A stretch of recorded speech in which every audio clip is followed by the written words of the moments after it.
Welcome as we continue our chronological read through of Scripture. Last few days, actually, most recently, we've been reading about the specific allotments of territory within the Promised Land to the various tribes. As we begin today, I'd like to comment on a special situation. Normally, the firstborn son of a man would receive a double portion of inheritance from his father. Now, this didn't always happen. Maybe you remember how Jacob received the right of the firstborn over Esau, even though Esau was born before he was. This happens again when we look at the inheritance of the land. In this particular case, Joseph, the firstborn of Rachel, receives a double portion of the inheritance in the land when his two sons, Ephraim and Manasseh, are adopted by Israel, and now each receive an allotment of land as a result of that. Actually, there's two chapters of the book of Joshua that are dedicated to those two allocations. So what we see here is that Joseph, who was, I believe, the next to the last son born, actually receives the right of the firstborn over his brothers. Now, we begin today's reading with the allotment for Ephraim. You can look at a map to see how the boundaries run, but notice that final verse of the chapter where the author states that Ephraim did not drive out the Canaanites that lived in their allotment, rather relegated them to forced labor, to slave labor. You may remember that when we ended yesterday's reading, there was a similar comment regarding the Jebusites who lived in Jerusalem, that they were not driven out. The Jebusites not driving out the inhabitants of Jerusalem, a similar thing. This is a problem. It shows a lack of faith on the part of the tribes of Israel because God told them that he would enable them to do this. So they should be out there doing that, right? God told them they succeed.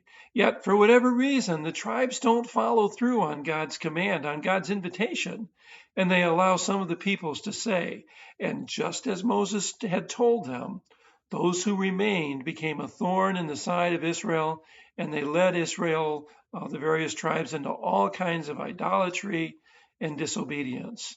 You notice the same thing when we read about the allotment made to the tribe of Manasseh. The tribes of Ephraim and Manasseh eventually end up asking for more territory because they're great in number. But interestingly enough, Joshua tells them to use their numbers to take the hill country that they've been given and to drive out the Canaanites who dwell there as well. So even though Joshua himself is,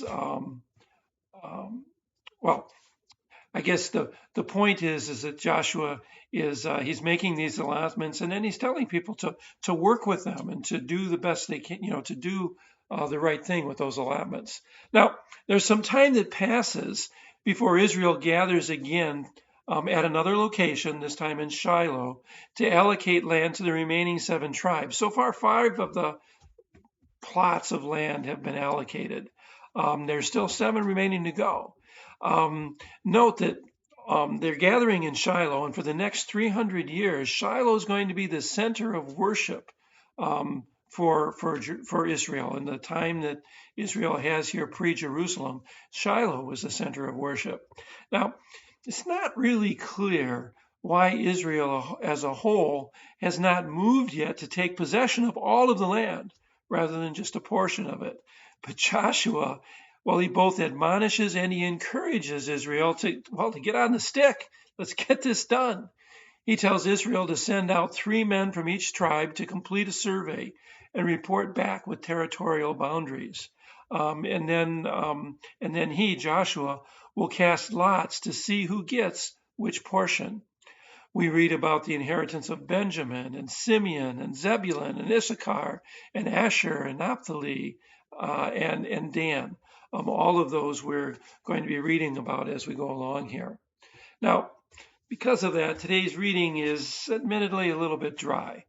But as you read about the inheritance the tribes receive in accordance with God's promise, remember the inheritance that you have as a baptized child of God who sits at the Lord's own table in his most holy supper every time we gather for communion, which is also a foretaste of the feast that's yet to come in accordance with God's own promise.